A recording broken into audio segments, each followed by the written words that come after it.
Introdução à eletricidade. A eletricidade é uma forma de energia resultante do movimento dos elétrons em um condutor.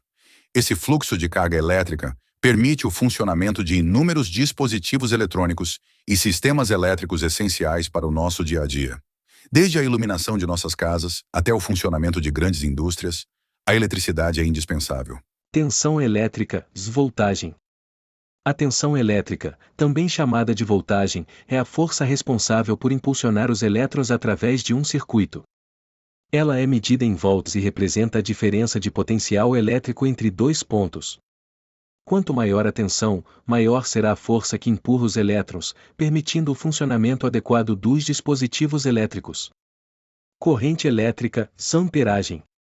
A corrente elétrica se refere ao fluxo de elétrons em um circuito e é medida em amperes. Esse fluxo ocorre devido à diferença de potencial fornecida por uma fonte de energia, como uma bateria ou rede elétrica. A quantidade de corrente depende da resistência do circuito e da tensão aplicada, sendo um fator essencial no dimensionamento e segurança dos componentes elétricos. Lei de Ohm. A lei de Ohm descreve a relação entre tensão, corrente e resistência elétrica.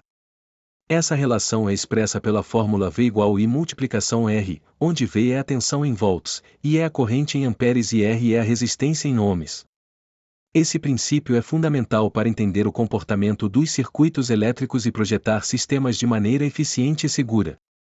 Exemplo prático da lei de Ohm.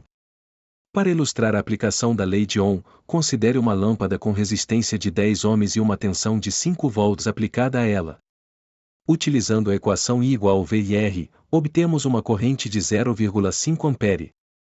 Esse exemplo demonstra como podemos calcular e prever o comportamento de componentes elétricos em um circuito real. Componentes básicos de um circuito.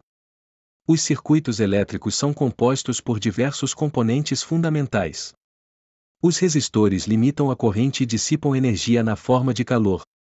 Os capacitores armazenam carga elétrica e liberam energia quando necessário.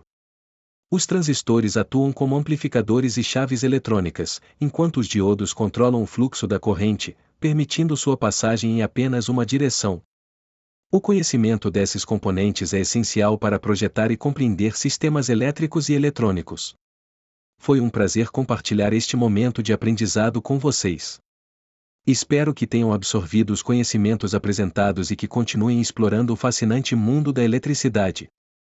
Nos encontraremos na próxima aula, prontos para novas descobertas e desafios. Até lá, cuidem-se e bons estudos!